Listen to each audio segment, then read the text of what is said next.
Billionaire episode 33। अभिमान को एक साथ अलग अलग परेशानियों ने घेर लिया। पहले न्यूज़पेपर में आई हेडलाइंस, फिर शैली का अभिमान के खिलाफ बयान देना और अब ये अननोन कॉल जिसने अभिमान का दिमाग खराब कर दिया। अभिमान को समझ नहीं आया कि आखिर अचानक से ये सब कैसे हो गया। अभिमान को लोगों की कॉल्स पर कॉल्स आने लगी। हर तरफ अभिमान के बारे में चर्चा हो रही है। अभिमान ने रोनिता से कहा, रोनिता जल्द से जल्द न्यूज़पेपर को नोटिस भेजो और ये खबर ही रुकवाओ। रोनिता ने अभिमान के गुस्से को देखकर चुप रहना ही सही समझा। उसे कैसे कंट्रोल करे उसे समझ ही नहीं आ रहा। इसीलिए अभिमान ने उसे जो कुछ कहा उसने मान लिया और वहां से चली गई। रोनिता के जाते ही अभिमान ने अपनी लॉयर को कॉल किया और कहा, मुझे अपनी एक्स वाइफ के खिलाफ मानहानि का केस करना है। उन्होंने मेरे खिलाफ न्यूज़पेपर में और मीडिया में झूठा बयान दिया है। इतना कहकर अभिमान ने फोन काट दिया। अभिमान का फोन बजा, उसने उठाया। दूसरी तरफ से आवाज आई, सर मैं कैलाश ग्रुप से ध्रुव सर का पीए कुमार बात कर रहा हूँ। We are really sorry but mister Dhruv has decided to cancel the deal. Dhruv sir Singhania group के साथ और आपके साथ अब काम करना नहीं चाहते। इतना कहते ही फोन कट गया। अभिमान कुछ कहता उससे पहले ही कॉल कट चुकी थी। अभिमान ने फ्रस्ट्रेशन में अपना फोन जमीन पर दे मारा। दोपहर के 3 बज रहे हैं। कैलाश ग्रुप बिल्डिंग में मिस्टर ध्रुव ने अपने पीए से कहकर ही अभिमान के साथ डील कैंसिल करने को कहा था। असल में ध्रुव के जस्ट सामने वाली टेबल पर शैली बैठी है। मिस्टर ध्रुव ने अपने पीए को कैबिन से बाहर जाने के लिए कहा। उसके जाते ही ध्रुव ने कहा, मिस शैली भल्ला, आपके कहने पर हमने सिंघानिया ग्रुप के साथ डील तो कैंसिल कर दी, लेकिन आपको नहीं लगता आपने अपने साथ साथ हमें भी रिस्क लेने पर मजबूर कर दिया है? शैली ने ध्रुव से कहा। मिस्टर ध्रुव, उगते हुए सूरज को सलाम करती है ना दुनिया, लेकिन अभिमान तो डूबता हुआ सितारा है और उसकी नाव भी जल्द डूबने वाली है। अब आप ही सोचिए, मैंने तो आपको नुकसान से बचाया है। हाँ, अगर इस सब के बावजूद भी आप सिंघानिया ग्रुप के साथ बिजनेस करना चाहते हैं तो बेशक करें, मैं बिल्कुल नहीं रोकूंगी। लेकिन अगर आप ये हमारे प्रोजेक्ट में पैसा लगाते हैं तो आप इनकम के साथ साथ रुतबा भी हासिल करेंगे। शैली की बात सुनकर ध्रुव ने कहा, मैंने तो आपकी प्रोजेक्ट को देखते ही हाँ कर दिया था। वैसे भी मेरा इंटरेस्ट टेलीकॉम बिजनेस में था ही नहीं, वो तो डैड की जिद थी तो मैं सिंघानिया के साथ बिजनेस कर रहा था। लेकिन हाँ, आपके रियल एस्टेट के बिजनेस में मुझे बहुत इंटरेस्ट है। अभिमान के साथ ये स्कैंडल ना होता तो डैड तो कभी इस डील को कैंसिल करने के लिए राजी ही नहीं होते। वैसे इस स्कैंडल के पीछे आपका हाथ तो नहीं? ध्रुव शैली से थोड़ा फ्री होने की कोशिश कर रहा है और उसकी बातों को जानने की कोशिश कर रहा है। शैली ने बात को संभालते हुए कहा, मुझे अपने दुश्मनों को गिराने की जरूरत नहीं पड़ती, वो तो खुद ही मेरे कदमों में आकर गिर जाते हैं। बहरहाल अब मैं चलती हूँ। इतना कहकर शैली वहां से चली गई। कैलाश ग्रुप के ऑफिस से निकलने के बाद शैली सीधा सीपी गई। वहां उसे किसी से मुलाकात करनी है।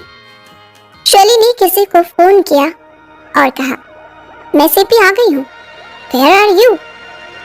दूसरी तरफ से आवाज आई, एम ब्लॉक B2N कैफे में टेबल नंबर E1। शैली ने अपनी कार को पार्क किया और उसी कैफे में चली गई जिस कैफे के बारे में उस शख्स ने बताया था।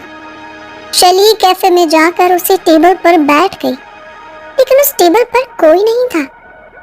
शैली ने उस शख्स को फिर से कॉल किया और पूछा, मैं टेबल नंबर E1 पर आ गई हूँ, कहाँ हो तुम? शैली के सवाल पर दूसरी तरफ से आवाज आई, तुम्हारे पीछे। जब शैली पीछे मुड़ी तो वो शख्स उसके जस्ट पीछे ही खड़ा है। उस शख्स ने हुडी पहनी हुई जिसमें उसका चेहरा ढका हुआ है। वो शख्स आगे आकर शैली के सामने बैठ गया और अपनी हुडी को उतार दिया।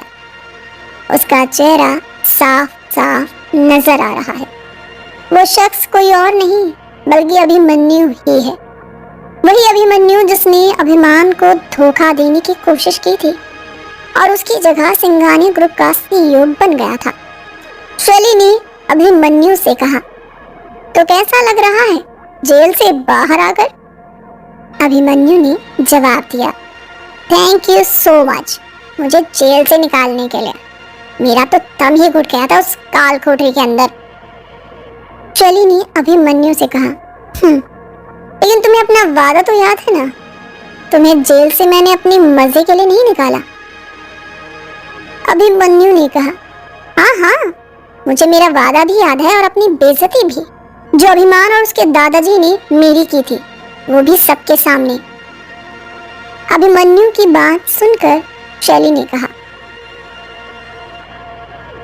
वो सब तो ठीक है, लेकिन किसी को ये मालूम नहीं होना चाहिए कि तुम जेल से बाहर आ चुके हो। खासतौर से अभिमान से बचकर रहना। एक डील तो मैंने उसके हाथ से छीन ली है, अभी तो उसकी पूरी कंपनी को सड़क पर लाना बाकी है। तब तक खुद को छुपा कर रखो। शैली अभिमन्यु के साथ मिलकर अभिमान के खिलाफ कुछ तो प्लान बना चुकी है। कैलाश ग्रुप से अभिमान के हाथों से एक डील भी वो छीन चुकी है, लेकिन अभिमान इन सब से अनजान है। शैली अभिमन्यु से सारी बातें करने के बाद वहां से चली जाती है। सिंघानिया ग्रुप में उथल पुथल मची हुई है। अभिमान के गुस्से से पूरे ऑफिस में अफरा तफरी मच गई है। रोनिता अभिमान के कैबिन में गई और कहा, अभिमान न्यूज चैनल से बात हो गई है। उन्होंने मिस शैली के इंटरव्यूज को भी हटा दिया है, लेकिन सोशल मीडिया पर बहुत तेजी से उनका ये बयान वायरल हो गया है। वेल मेरी बात हो गई है, लेकिन इसमें वक्त लगेगा और प्रिंट मीडिया में भी मैंने बात कर ली है। वो ये सब कुछ मिस शैली भल्ला के कहने पर ही कर रहे थे। उन्होंने ही कुछ जर्नलिस्ट को तुम्हारे बारे में गलत खबरें छापने के लिए पैसे दिए थे।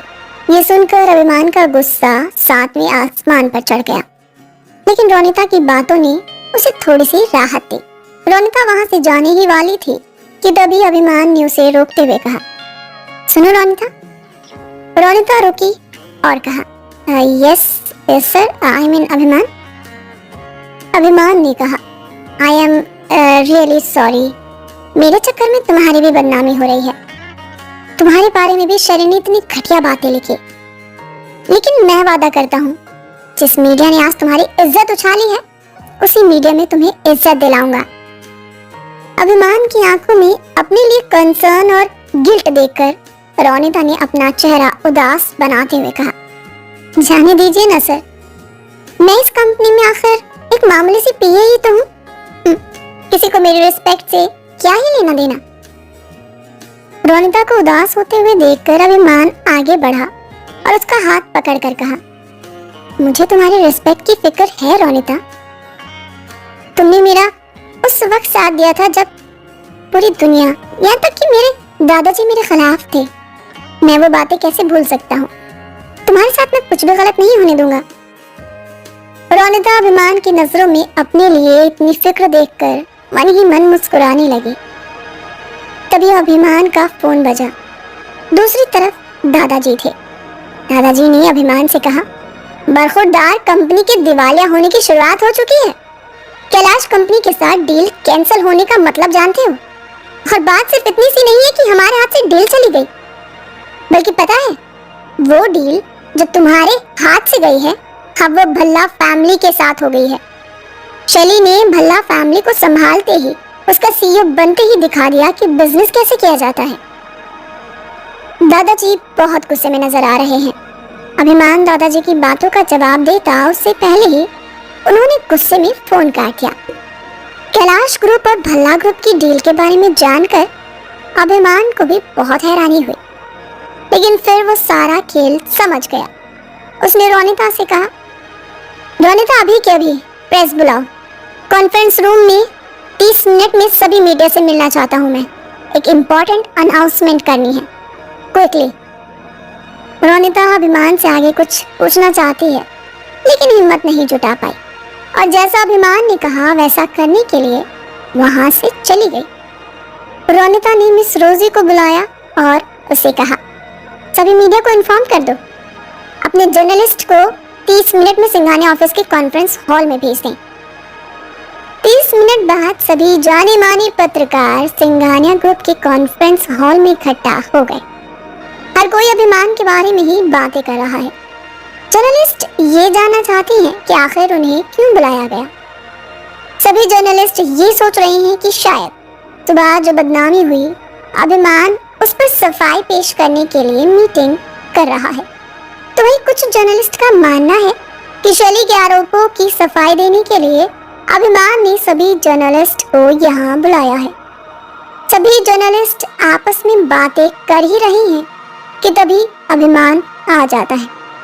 अभिमान को देखकर जर्नलिस्ट का शोर भी बंद हो जाता है।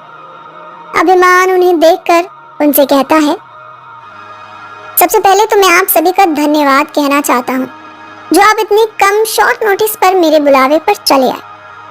आज एक जरूरी अनाउंसमेंट करनी है, इसीलिए आप अपने कैमरे और कलम दोनों को तैयार रखिए। हो सके तो लाइव कर दीजिए। इतना कहकर अभिमान ने रोनिता की तरफ देखा और कहा, Ronita please come on the stage. Ronita का नाम लेते ही जर्नलिस्ट के सारे कैमरे उसके ऊपर फोकस होने लगे। रोनिता को कुछ समझ नहीं आया। अभिमान के कहने पर वो भी स्टेज पर चली गई। अभिमान रोनिता के आने के बाद कहता है, मैं अभिमान सिंघानिया, सिंघानिया ग्रुप का होने वाला सीईओ मिस रोनिता से एंगेजमेंट का ऐलान करता हूँ। इस मंथ की 10 तारीख को हम दोनों एंगेजमेंट करने वाले हैं। इसीलिए जो लोग हमारे बारे में गलत खबरें छाप रहे हैं उन्हें मैं बता दूं कि हमारा रिलेशनशिप किसी तरह का टाइम पास बिल्कुल भी नहीं है। हम दोनों एक दूसरे के लिए बहुत सीरियस हैं, है ना रोनिता? रोनिता को कुछ समझ नहीं आया। अभिमान के कहने पर उसने भी हाँ में हाँ मिला दी। अभिमान की इस अनाउंसमेंट ने सबको हैरानी में डाल दिया। वहां आए सभी जर्नलिस्ट के होश उड़ गए। खुद रोनिता भी हैरान रह गई। अब क्या करेगी शैली? जानने के लिए सुनते रहिए सीक्रेट बिलियनेयर। ये एपिसोड पसंद आया हो तो कमेंट करके जरूर बताइएगा। रोजाना नए रोमांचकारी एपिसोड सुनने के लिए हमारे चैनल को सब्सक्राइब और ज्वाइन कर लीजिएगा और सुनिए पूरी सीरीज बिल्कुल फ्री में।